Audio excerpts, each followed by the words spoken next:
gosh. My my next question is, uh, I think all of us over here struggle with this. I know me and Joey talk about this a lot. Is I'm going to pick on you, Joey. I think Joey gives a lot of his work away. He doesn't charge what it's worth. How do you go? What's your process for that? And what's your how do you do it? So we all do that, right? I think, and I Hmm. do it still to this day. I give things away just because they love it so much. Honestly, you really have to gauge your demographic. If it's somewhere, for example, I don't know if you guys know Arizona, but Scottsdale is one of, the most pristine areas in Arizona. Um, and you have to just price it with your demographic, whether it be the age group, whether it be, the area that they're in. So it's hard, but then I also go on Etsy. Honestly, you guys go on Etsy, do some research, look up what you're selling, what you're making, go on there and see what everybody else is selling it for. And really honestly know your worth too. Know how much you're putting into it. Know it, and honestly do your measurements with how much resin you're using for that particular piece, like how much you've spent on the pigments, how much the packaging is. Put all of that into one. People don't do that. I mean, bubble wrap? Are you kidding me? It's like $50 for that big old thing. Yeah, I just spent $200 on cups. So it's so dumb.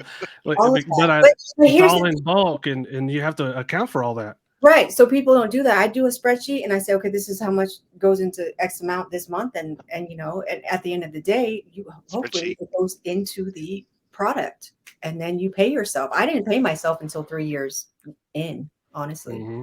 Wow. Because I spent thousands and thousands of dollars on failures, on just not the right resins, not the right pigments. It's just, Or people say, "Hey, go ahead and make that. I'll buy 3 of them," and then all of a sudden you make it, and now they don't know your number anymore.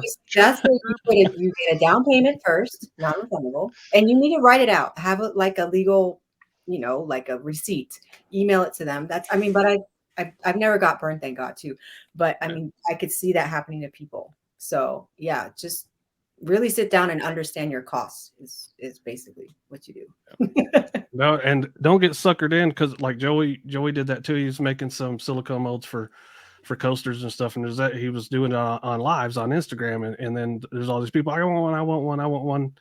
And then he goes through this whole process, and it's not cheap. He goes through it, and then it's like, oh, I sold two. Well, It sucks. You get suckered in, and you oh man, this is gonna do great, and then all of a sudden you're duped.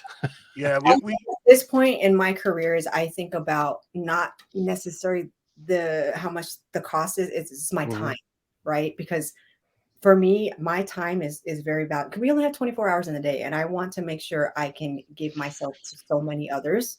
Because in where I work in recovery, you can't have a bad day. You just No. can't, because that energy will push off onto someone else. So it's like, you don't have to be a jerk about it, but just be, this is upfront. This is what I'm asking. And this is, if not, then thank you. next. Yeah.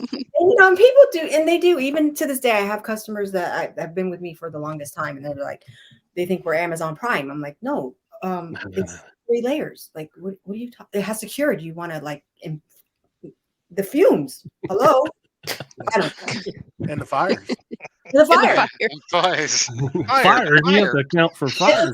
Fires. Yeah. Need to get hazard pay to make this stuff. Oh my Giddy. God.